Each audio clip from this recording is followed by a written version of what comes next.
ओम शांति। 17 नवंबर 2025 के ईश्वरीय महावाक्य। पहले एक नजर मुरली के मुख्य पॉइंट पर। बाबा ने कहा, मनुष्य से देवता बनाने का कार्य अभी चल रहा है। यही संगम युग की विशेषता है। अब है पुरुषोत्तम संगम युग। इसी युग में परमात्मा आते हैं। देवी देवताओं की सबसे ऊंची निशानी पवित्रता है। इसी से वे पूजनीय बनते हैं। सच्ची सर्विस वही है जो ज्ञान धन का दान करे। धन दिए धन न खूटे। सच्चे सर्विसेबल बच्चे नींद त्याग कर भी बाप का पैगाम देते रहते हैं। और फिर बाबा ने कहा, परमात्मा का संदेश एक ही है। मामेकम याद करो, मुझे याद करो तो विकर्म विनाश होंगे। सभी धर्म वालों को भी यही पैगाम देना है। अपने को आत्मा समझो और परमपिता को याद करो। घर घर में जाकर बाप का पैगाम देना नंबर 1 सर्विस है। सर्विस के लिए कोई बहाना नहीं देना है। प्रण करो, मुझे पैगाम देना ही है। और फिर लास्ट में बाबा ने कहा, सच्चे ब्राह्मणों का कार्य है सबका कल्याण करना, गरीबों तक ज्ञान पहुंचाना। जो खुद याद में रहते हैं वही दूसरों को याद कराने का पुरुषार्थ कर सकते हैं। यह समय सबसे ऊंचा है, क्योंकि ऐसे दिन फिर पूरे कल्प में नहीं आएंगे। निश्चय बुद्धि बनो और निश्चिंत रहो। सारी चिंताएं बाप को सौंप दो। हर सेकंड का लाभ लो। और अब सुनते हैं महावाक्यों को विस्तार से। मुरली का सार। मीठे बच्चे, यह पुरुषोत्तम संगम युग है। पुरानी दुनिया बदल अब नई बन रही है। तुम्हें अब पुरुषार्थ कर उत्तम देवपद पाना है। प्रश्न है, सर्विसेबल बच्चों की बुद्धि में कौन सी बात सदैव याद रहती है? उत्तर है, उन्हें याद रहता कि धन दिए धन ना खूटे। इसलिए वह रात दिन नींद का भी त्याग कर ज्ञान धन का दान करते रहते हैं। थकते नहीं। लेकिन अगर खुद में कोई अवगुण होगा तो सर्विस करने का भी उमंग नहीं आ सकता है। ओम शांति।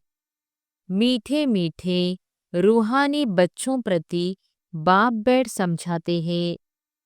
बच्चे जानते हैं, परम पिता रोज रोज समझाते हैं। जैसे रोज रोज टीचर पढ़ाते हैं, बाप से शिक्षा देंगे, संभालते रहेंगे। क्योंकि बाप के तो घर में ही बच्चे रहते हैं, माँ बाप साथ रहते हैं। यहाँ तो यह वंडरफुल बात है। रूहानी बाप के पास तुम रहते हो।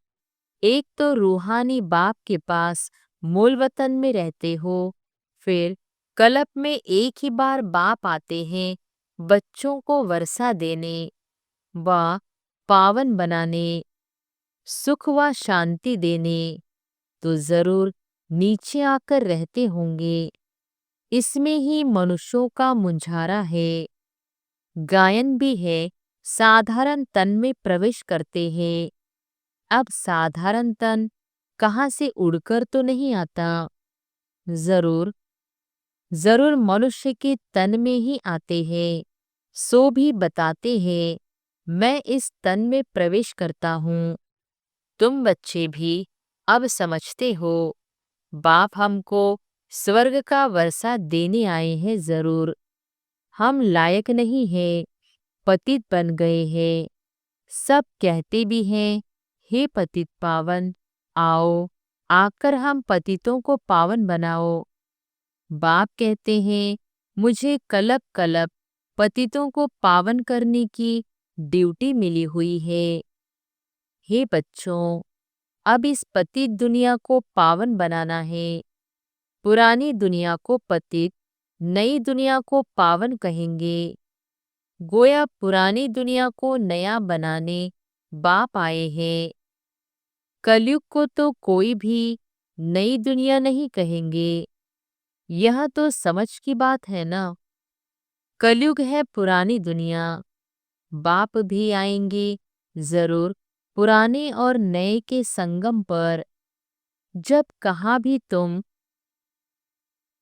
कहाँ भी तुम यह समझाते हो तो बोलो यह पुरुषोत्तम संगम युग है। बाप आया हुआ है। सारी दुनिया में ऐसा कोई मनुष्य नहीं जिसको यह पता हो कि यह पुरुषोत्तम संगम युग है। जरूर तुम संगम युग पर हो तब तो समझाते हो। मुख्य बात है ही संगम युग की, तो पॉइंट्स भी बहुत जरूरी है। जो बात कोई नहीं जानते वह समझानी पड़े। इसलिए बाबा ने कहा था यह जरूर लिखना है कि अब पुरुषोत्तम संगम युग है। नए युग अर्थात सतयुग के चित्र भी है। मनुष्य कैसे समझे कि यह लक्ष्मी नारायण सतयुगी नई दुनिया के मालिक है। उनके ऊपर अक्षर जरूर चाहिए। पुरुषोत्तम संगम युग यह जरूर लिखना है, क्योंकि यही मुख्य बात है।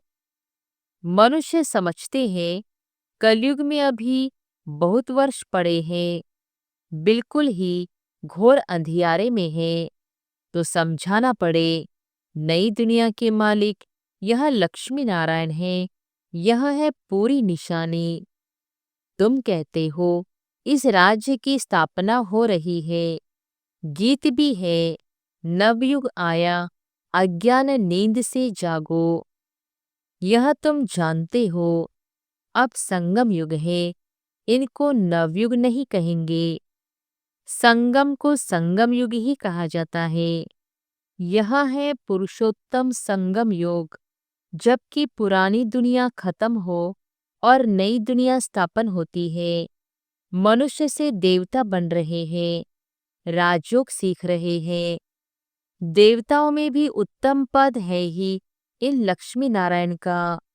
यह भी है तो मनुष्य, इनमें दैवी गुण है, इसलिए देवी देवता कहा जाता है।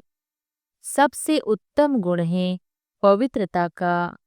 तब तो मनुष्य देवताओं के आगे जाकर माथा टेकते हैं। यह सब पॉइंट्स बुद्धि में धारण उनको होगी जो सर्विस करते रहते हैं। कहा जाता है धन दिए धन ना खोटे। बहुत समझाने मिलती रहती है। नॉलेज तो बहुत सहज है, परंतु कोई में धारणा अच्छी होती, कोई में नहीं होती है। जिनमें अवगुण है वह तो सेंटर संभाल भी नहीं सकते हैं। तो बाप बच्चों को समझाते हैं प्रदर्शनी में भी सीधे सीधे अक्षर देने चाहिए। पुरुषोत्तम संगम युग तो मुख्य समझाना चाहिए। इस संगम पर आदि सनातन देवी देवता धर्म की स्थापना हो रही है। जब यह धर्म था तो और कोई धर्म नहीं था। यह जो महाभारत लड़ाई है उनकी भी ड्रामा में नोंद है। यह भी अभी निकले हैं, आगे थोड़े ही थे। 100 वर्ष के अंदर सब खलास हो जाते हैं। संगम युग को कम से कम 100 वर्ष तो चाहिए ना। सारी नई दुनिया बननी है। न्यू दिल्ली बनाने में कितना वर्ष लगा? तुम समझते हो भारत में ही नई दुनिया होती है, फिर पुरानी खलास हो जाएगी। कुछ तो रहती है ना, प्रलय तो होती नहीं। यह सब बातें बुद्धि में है। अभी है संगम युग। नई दुनिया में जरूर यह देवी देवता थे, फिर यही होंगे। यह है राजयोग की पढ़ाई। अगर कोई डिटेल में नहीं समझा सकते हैं तो सिर्फ एक बात बोलो, परमपिता परमात्मा जो सबका बाप है, उनको तो सब याद करते हैं। वह हम सब बच्चों को कहते हैं, तुम पतित बन पड़े हो, पुकारते भी हो, हे पतित पावन आओ। बरोबर कलयुग में है पतित, सतयुग में पावन होते हैं। अब परमपिता परमात्मा कहते हैं, देह सहित यह सब पतित संबंध छोड़ मामेकम याद करो तो पावन बन जाएंगे। यह गीता के ही अक्षर है भी गीता का युग। गीता संगम युग पर ही गाई हुई थी, जबकि विनाश हुआ था। बाप ने राजयोग सिखाया था, राजाई स्थापन हुई थी, फिर जरूर होगी। यह सब रूहानी बाप समझाते हैं ना। चलो इस तन में न आए और कोई में भी आए, समझानी तो बाप की है ना। हम इनका तो नाम लेते नहीं हैं, हम तो सिर्फ बतलाते हैं। बाप कहते हैं, मुझे याद करो तो तुम पावन बन और मेरे पास चले आएंगे। कितना सहज है, सिर्फ मुझे याद करो और 84 के चक्र का ज्ञान बुद्धि में हो। जो धारणा करेगा वह चक्रवर्ती राजा बनेगा। यह मैसेज तो सब धर्म वालों के लिए है। घर तो सबको जाना है, हम भी घर का ही रास्ता बताते हैं।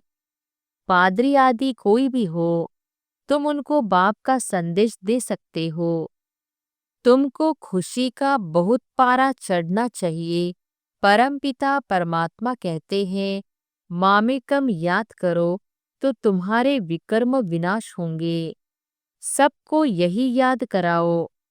बाप का पैगाम सुनाना ही नंबर 1 सर्विस है। गीता का युग भी अब है। बाप आए हैं, इसलिए वही चित्र शुरू में रखना चाहिए। जो समझते हैं हम बाप का पैगाम दे सकते हैं तो तैयार रहना चाहिए। दिल में आना चाहिए, हम भी अंधों की लाठी बने। यह पैगाम तो कोई को भी दे सकते हो। बीके का नाम सुनकर ही डरते हैं। बोलो, हम सिर्फ बाप का पैगाम देते हैं। परमपिता परमात्मा कहते हैं, मुझे याद करो बस। हम किसकी गिलानी नहीं करते। बाप कहते हैं, मामेकम याद करो। मैं ऊंचते ऊंच पतित पावन हूँ। मुझे याद करने से तुम्हारे विकर्म विनाश होंगे। यह नोट करो। यह बहुत काम की चीज है। हाथ पर व बाह पर अक्षर लिखाते हैं ना, यह भी लिख दो। इतना से बताया तो भी रहमदिल कल्याणकारी बने। अपने से प्रण करना चाहिए, सर्विस जरूर करनी है, फिर आदत पड़ जाएगी। यहाँ भी तुम समझा सकते हो, चित्र दे सकते हो। यह है पैगाम देने की चीज। लाखों बन जाएंगे। घर घर में जाकर पैगाम देना है। पैसा कोई दे न दे, बोलो बाप तो है ही गरीब निवाज। हमारा फर्ज है घर घर में पैगाम देना। यह बाप दादा, इनसे यह वर्षा मिलता है। 84 जन्म यह लेंगे, इनका यह अंतिम जन्म है। हम ब्राह्मण हैं, सो फिर देवता बनेंगे। ब्रह्मा भी ब्राह्मण है। प्रजापिता ब्रह्मा अकेला तो नहीं होगा ना, जरूर ब्राह्मण वंशावली भी होगी ना। ब्रह्मा सो विष्णु देवता ब्राह्मण है। चोटी वही देवता क्षत्रिय वैश्य शूद्र बनते हैं। कोई जरूर निकलेंगे जो तुम्हारी बातों को समझेंगे। पुरुष भी सर्विस कर सकते हैं। सवेरे उठकर मनुष्य जब दुकान खोलते हैं तो कहते हैं, सुबह का साईं। तुम भी सवेरे सवेरे जाकर बाप का पैगाम सुनाओ। बोलो, तुम्हारा धंधा बहुत अच्छा होगा। तुम साईं को याद करो तो 21 जन्म का वर्षा मिलेगा। अमृत वेले का टाइम अच्छा होता है।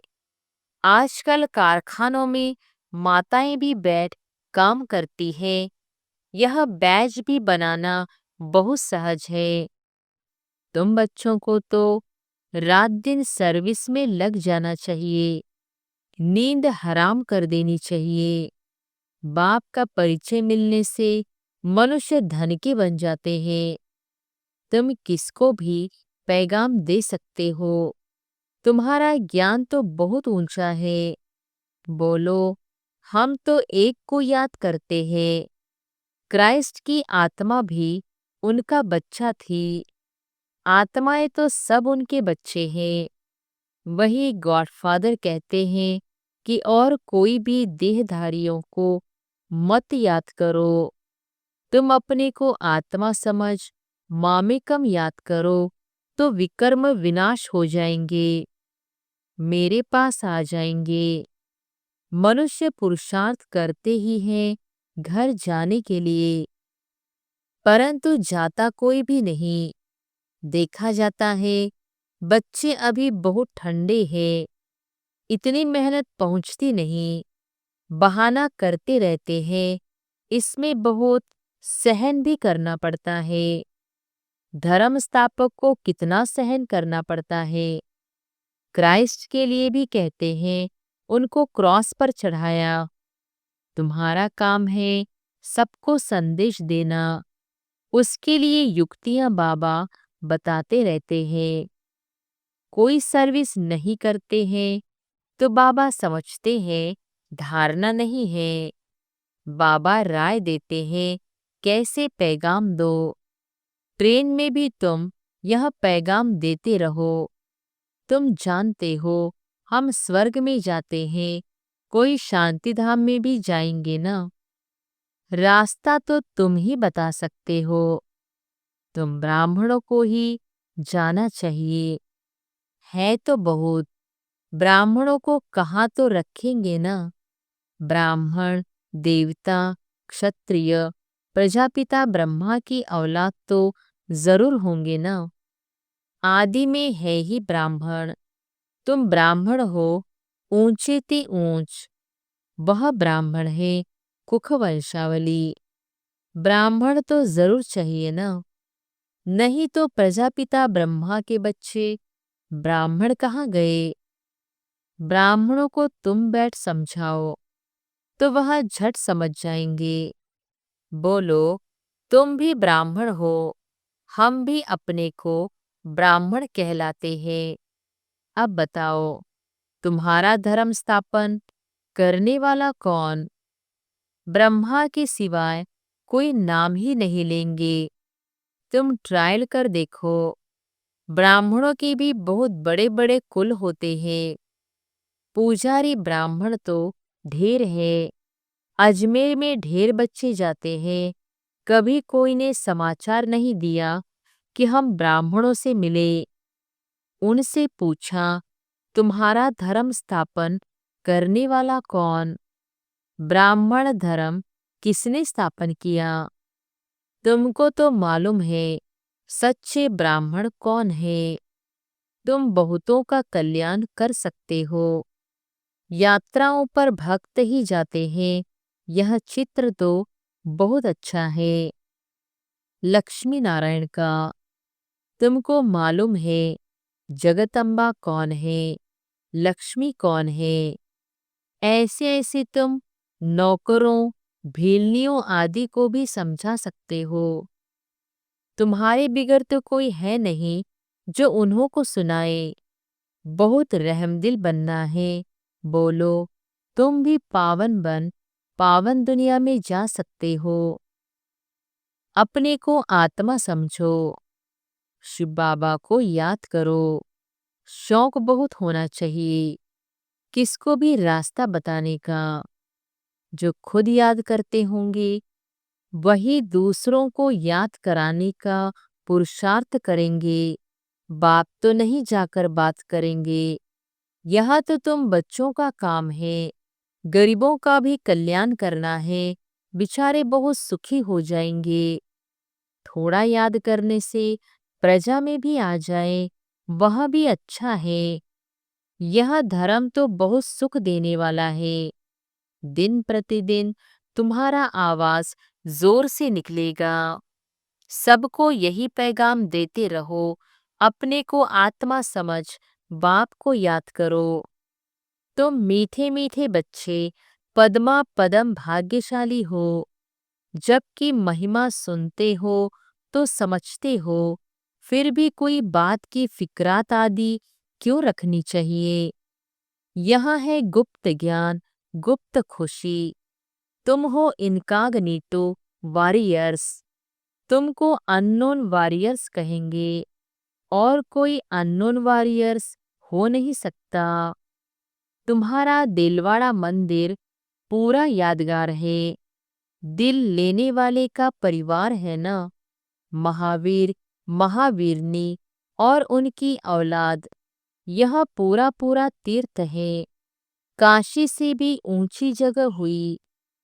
अच्छा, मीठे मीठे सिकिलधे बच्चों प्रति मात पिता बाप दादा का याद प्यार और गुड मॉर्निंग। रूहानी बाप की रूहानी बच्चों को नमस्ते। धारणा के लिए मुख्य सार। पहली पॉइंट, घर घर में जाकर बाप का पैगाम देना है। सर्विस करने का प्रण करो। सर्विस के लिए कोई भी बहाना मत दो। दूसरी पॉइंट, किसी भी बात की फिक्रात नहीं करनी है। गुप्त खुशी में रहना है। किसी भी देहधारी को याद नहीं करना है।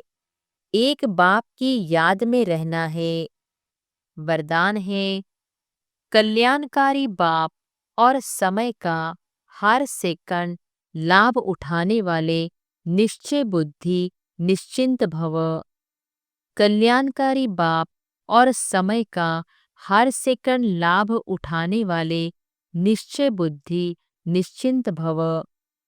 जो भी दृश्य चल रहा है उसे त्रिकालदर्शी बनकर देखो। हिम्मत और उल्लास रहे, स्वयं भी समर्थ आत्मा बनो और विश्व को भी समर्थ बनाओ। स्वयं के तूफानों में हिलो मत, अचल बनो।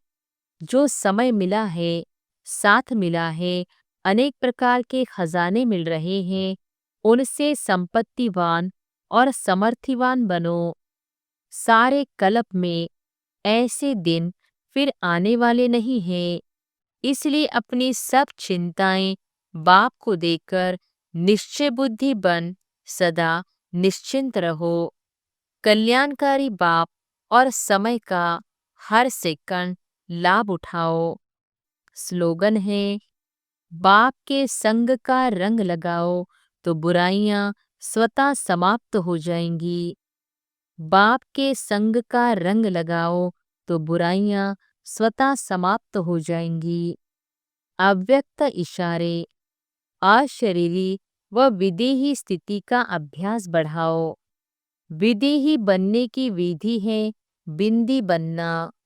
अशरीरी बनते हो, कर्मातीत बनते हो, सबकी विधि बिंदी है। इसलिए बाप दादा कहते हैं, अमृत वेले बाप दादा से मिलन मनाते, रूह रिहान करते, जब कार्य में आते हो तो पहले 3 बिंदियों का तिलक मस्तक पर लगाओ और चेक करो किसी भी कारण से यह स्मृति का तिलक मिट तो नहीं जाता है। अविनाशी अमिट तिलक रहे। अच्छा, ओम शांति।